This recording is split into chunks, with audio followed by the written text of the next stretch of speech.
Hey there, friend. Welcome back to Daily Dose Radio here in the Bible Bistro. Well, come on in here and let that screen door slam shut behind you, or if you're in a colder climate, close the door, please, because it is really cold around here, I tell you that. So today we're going to warm ourselves up with a little Bible study here in verses 39 and 40 in Psalm 18. So if you're just joining us, Psalm 18 is that grand psalm. It's the great poetry of David, his magnum opus. And it begins with a little historical note that David wrote this after he was delivered from the hand of Saul and from the hand of all his enemies. When the Lord had established David's kingdom and secured him in that kingdom, David wrote this psalm, and you'll find it in Samuel. I think it's 2 Samuel's at 22.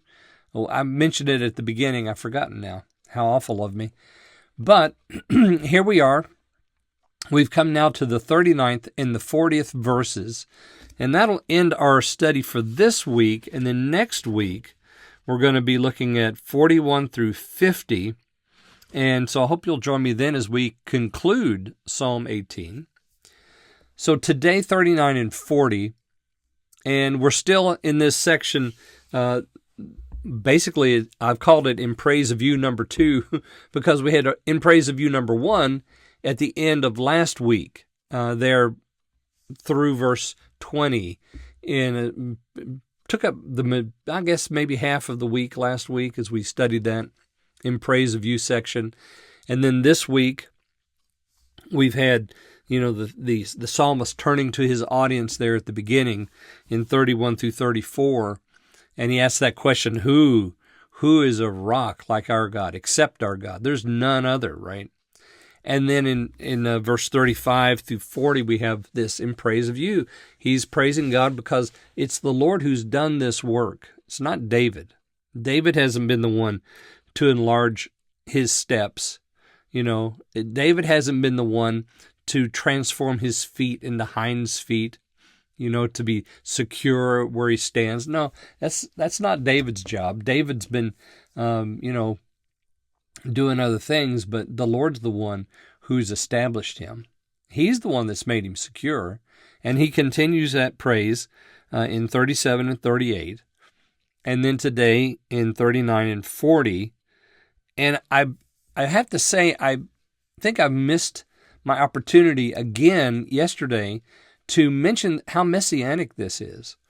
We talked about how the victory over the enemy is something that the Lord does for his people, but who is the one who gained the victory over the dragon?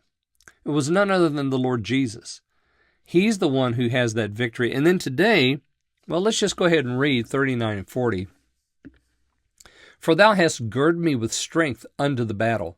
Thou hast subdued under me those that rose up against me. Thou hast also given me the necks of mine enemies, that I might destroy them that hate me. Okay, so who is this? Well, we could say this, again, is the victory of the believer over his great enemy, which is the devil and his angels. But also, I think it's messianic, because if you look at this passage, 39 and 40, as well as 37 and 38, you could say this fits into messianic passages such as, well, let me just read a couple. How about Psalm 110? Psalm 110, verse 5. And this, of course, is very messianic. The Lord at thy right hand shall strike through kings in the day of his wrath. He shall judge among the heathen. He shall fill the places with dead bodies. He shall wound the heads over many countries. Okay, that's Psalm 110. Compare that to what we have here. And then notice Psalm 2. I definitely should have remembered this one. And there in Psalm 2 in verse 9, thou shalt break them with a rod of iron. Thou shalt dash them in pieces like a potter's vessel. And then he goes on, he says, be wise now, therefore, O ye kings. Kiss the Son. He says there in verse 11. Verse 12. Kiss the Son.